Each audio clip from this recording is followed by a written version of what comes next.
सब जानते हैं कि इतना भ्रष्टाचार कभी नहीं बढ़ा होगा जितना भारतीय जनता पार्टी की सरकार में बढ़ा है। और किसी भी स्तर पर देख लीजिए, पहले हम लोगों ने कानपुर में देखा था कि पुलिस वाले चांदी चुरा के ले गए थे, और अभी 2 दिन पहले पता लगा कि वो पैसे जो थे वो भी चोरी कर लिए पुलिस ने, उसमें पुलिस ही पकड़ी गई। ऐसा उत्तर प्रदेश में कभी नहीं हुआ होगा कि जो पुलिस चोर को पकड़ती है, पुलिस चोर पुलिस को पकड़ रही है। ऐसा कभी उत्तर प्रदेश में नहीं हुआ जितना ये भारतीय जनता पार्टी की सरकार में हो रहा है। जिन्होंने कहा नौकरी दे देंगे, अब नौकरी है कहां, रोजगार कहां है बताओ। पिछले 7 साल का हिसाब लगा लो कितनी नौकरी मिली, रोजगार नहीं। महंगाई कहां पहुंच गई है बताओ। डीजल, पेट्रोल या जिन बातों को हम लोगों ने चुनाव में कहा था, बताइए कहां पहुंच गई। और आज भी कीमतें कैसे कम हो उसको लेकर के सरकार को कोई चिंता नहीं है। आज सुबह सुबह जब मैं आपके कार्यक्रम में आ रहा था, तभी मुझे बीबीसी की एक कवरेज मिली है, और बीबीसी की स्टोरी ये है कि नोएडा में भी खुले जानवर घूम रहे हैं। सोचो, अगर नोएडा जैसी प्रतिष्ठित जगह और दिल्ली के इलाके के पास सबसे ज्यादा खुले जानवर घूम रहे हो सड़कों पे, तो आप कल्पना कर सकते हो उत्तर प्रदेश में दूसरे हिस्सों में क्या हो रहा होगा।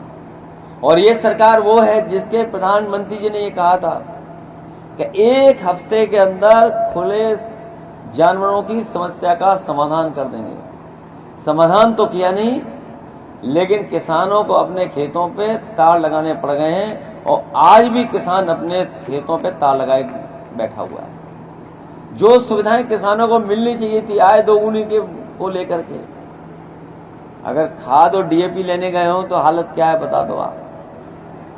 कहीं डीएपी हो तो बता दो कहीं, और डीएपी को लेकर के लंबी लंबी लाइनें लगी हैं। चित्रकूट जैसी जगह पर जो सबसे गरीब इलाका है, उसमें किसान को आत्महत्या करनी पड़ गई क्योंकि डीएपी नहीं मिली। कई जगह से खबरें आ रही हैं कि लाइन में लग करके जो खड़े हैं किसान, उन्हें मारपीट करना पड़ रहा है।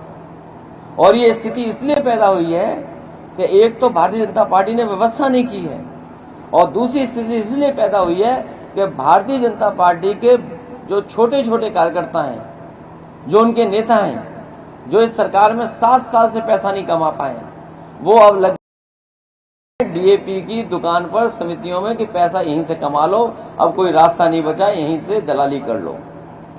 और इसका परिणाम यह है कि आज हमारे किसान को जब सबसे ज्यादा जरूरत है डीएपी की, तो उपलब्ध नहीं हो पा रही।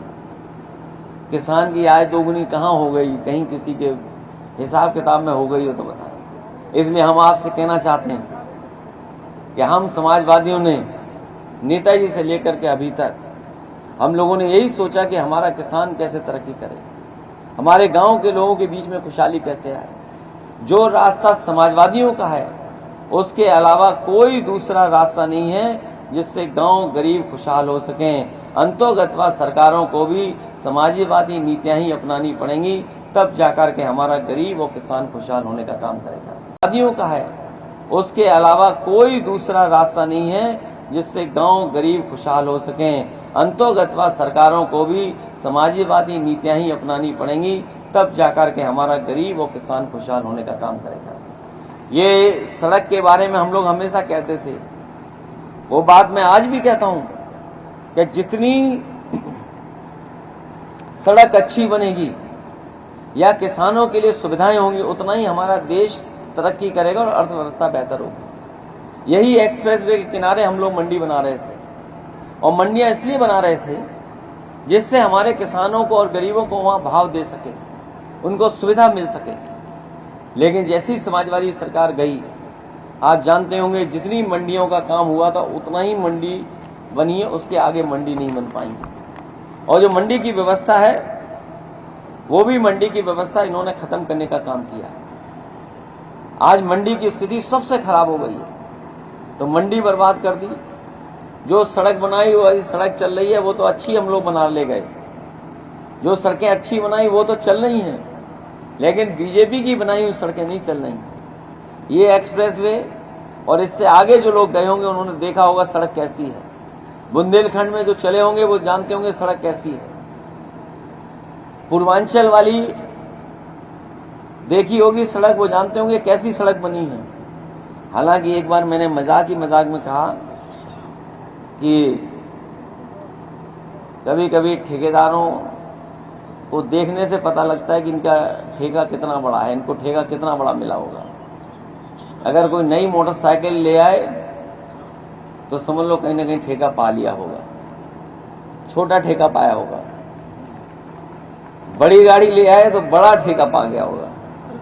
आज के हिसाब से जो बड़ी गाड़ी आ रही है तो इसका ना और बड़ा ठेका पा गया होगा।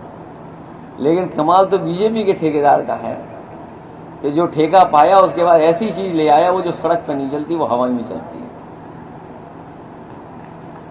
सोचिए ये स्थिति है। और सरकार गोलमाल कर गई कि एक अधिकारी का, या सुनने में आया एक अखबार में छपा, सोशल मीडिया पे चला, एक अधिकारी के घर से पैसे चोरी हो गए। कोई 1 लाख 2 लाख पैसे नहीं चोरी हुए थे, 1 करोड़ 2 करोड़ पैसे नहीं चोरी हुए थे।